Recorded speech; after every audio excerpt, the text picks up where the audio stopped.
But when you say that nobody wants to interact with AI like that, there is a group of people that do, and they are typically middle to upper management because that's how they interface with their entire world.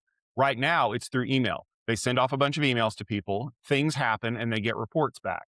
So to them, an AI chatbot is no different than the email that they use. They do not dig in to do research. They do not dispatch things to write code. For them, they don't help end users either. Right. This is a natural progression for them.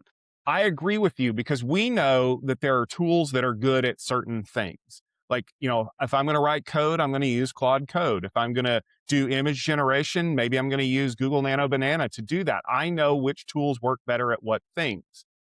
But the AI companies don't want that. They want one window that dispatches tokens in the background, and whatever you want, you're going to consume through us no matter what, because that's how we make our money. And I feel like, to me, putting a chatbot in your Switch or something like that is no different than when people used to ask the Amazon speakers to tell them what the top talkers on the network were, and it just started reading a table of packet utilization or link utilization stuff.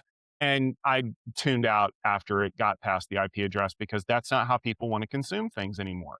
And I feel like there's value in adding agents, but you have to make it a useful agent, because if you don't, then people are going to, like you said, Sam, they're just going to look at it and go, I don't care about this. Well, the problem is when you're designing something to be the be all end all of everything everywhere, you end up with the Thunder Cougar Falcon Bird, right? Products designed by committee aren't a great thing, right? Having a one dashboard that I can go to that has everything is like asking for a Corvette that you can carry rocks with. I'm not sure that's a great way to put two things together. Wait, you mean the Cybertruck? Sorry. Well, I said a Corvette.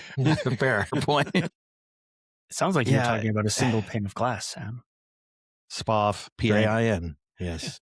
Yes. But that's the idea, right? Is that AI interfaces are that single pane of glass, because all the ugly glue stuff happens in the back end when we integrate it through MCP servers.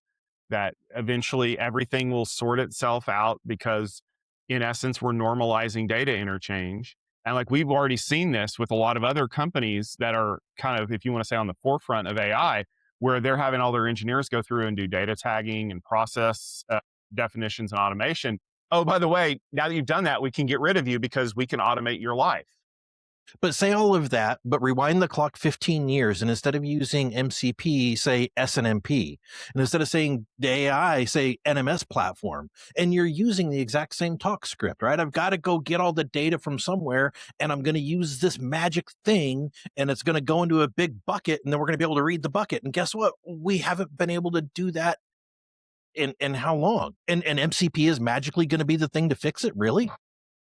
I remember hearing somebody talk or seeing something somewhere, somebody talking about MCP as the new API and it's going to replace APIs. And that's, I don't think, reality at all. I think we're going to see a mix of both. I think Ryan Booth had a article that he posted talking about that was actually really informative, for at least for me, saying that they're both viable for different use cases, depending on your control of the information and the infrastructure there.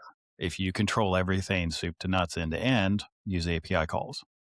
If you don't, if you're trying to aggregate from multiple different vendors for multiple different things, use an MCP server. Those have some interesting use cases there.